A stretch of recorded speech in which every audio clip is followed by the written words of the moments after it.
Warahmatullahi wabarakatuh.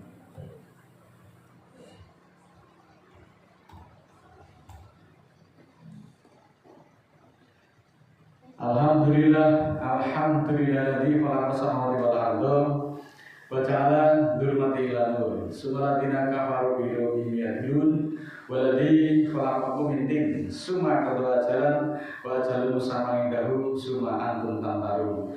Wa huwa Allahu bis samawati wa bil ardi ya'lamu sirrakum wa jahrakum wa ja'lamu tasbihun. Asyhadu an la ilaha illallah wahdahu la syarika lah innahu huwa ilahun wahid. Allahu la ilaha illa huwa rabbul arsyil azim. Allahu la ilaha illa huwal hayyul qayyum. Allahu la ilaha illa huwa rahmanur rahim. Qala rabbi shrah li sadri wa yassir li amri wahlul 'uqdatam lisani yafqahu qawli waj'alni waziran min ahli. Puji-pujian untuk Allah yang menciptakan sama dan bumi, dan Allah menjadikan kegelapan dan terang ataupun siang dan malam. Kemudian orang-orang kafir menentukan hukum pada Tuhan mereka. Dialah Allah yang menciptakan kamu dari tin. Kemudian Allah memberikan atau melaksanakan pada ajal tertentu yang ada padanya. Kemudian kamu menjadi ragu-ragu. Dialah Allah pada sama dan bumi, mengetahui yang kamu rahasiakan dan yang kamu nyatakan, serta mengetahui apa yang kamu kerjakan. Saudaraku, inilah prolog dari yang saya baca tadi, bahwa semua yang dikerjakan oleh manusia itu Allah mengetahui.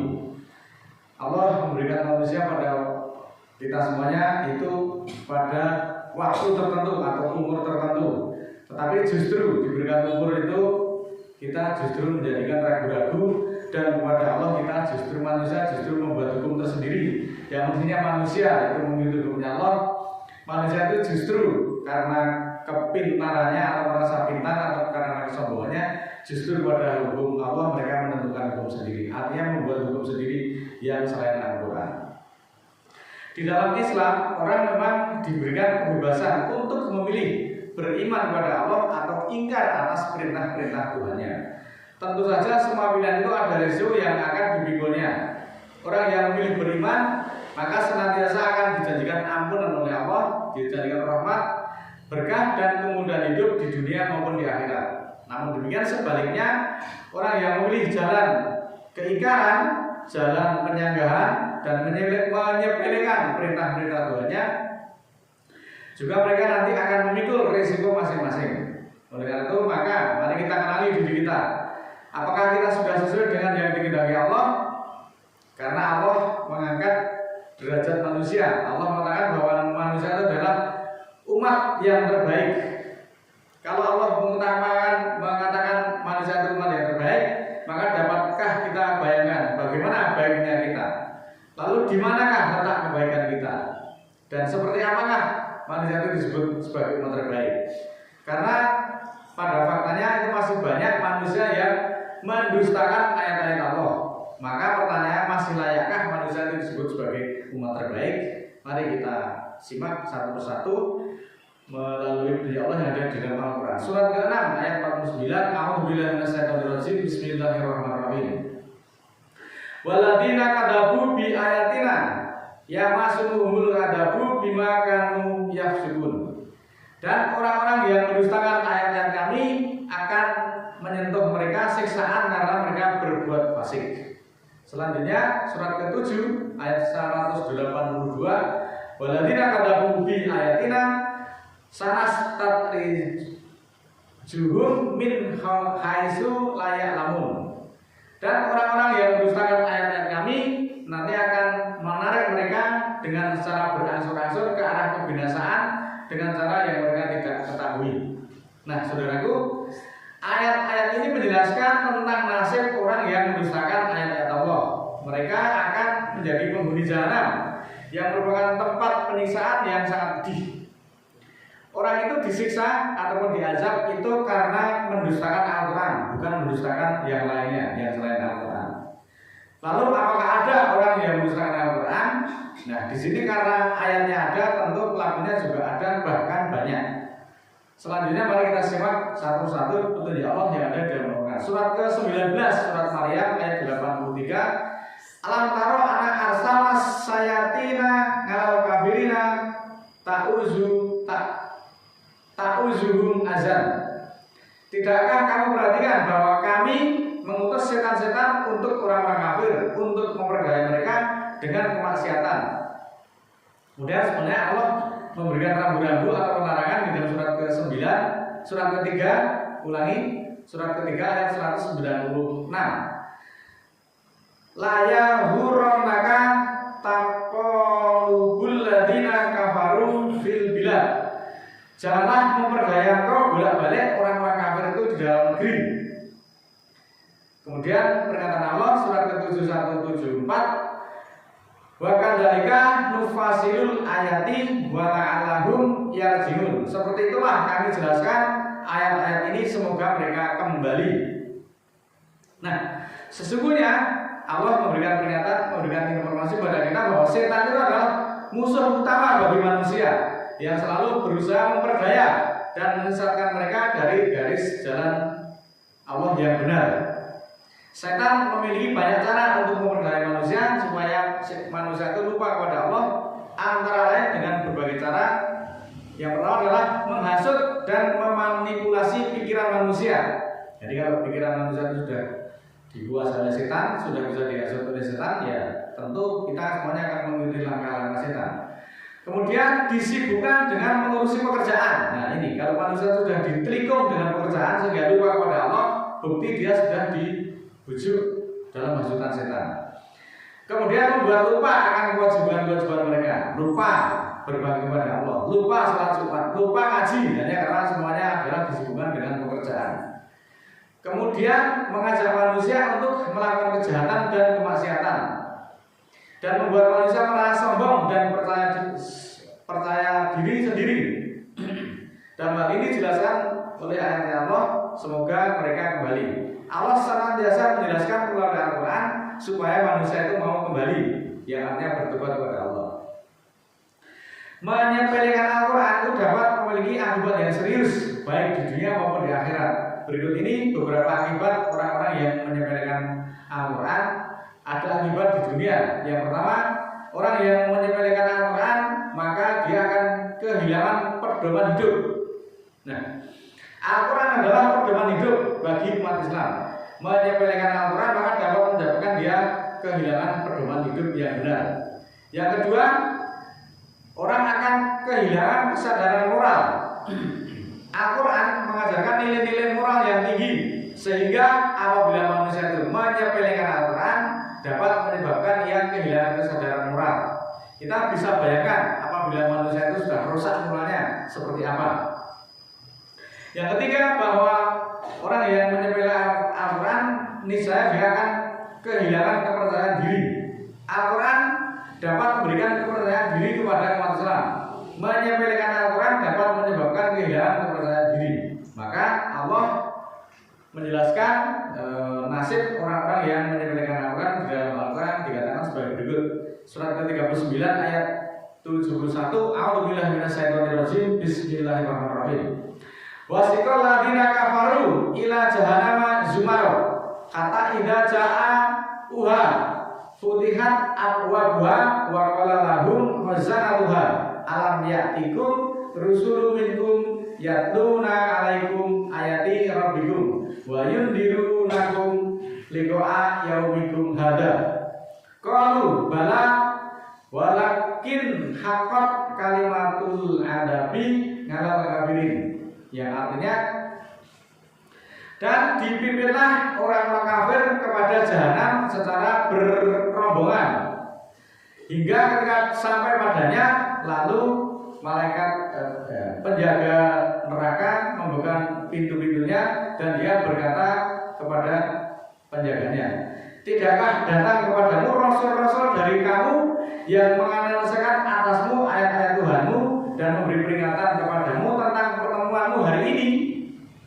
Ini pertanyaan penjaga neraka kepada orang-orang kafir yang akan dimasukkan di dalam jahanam.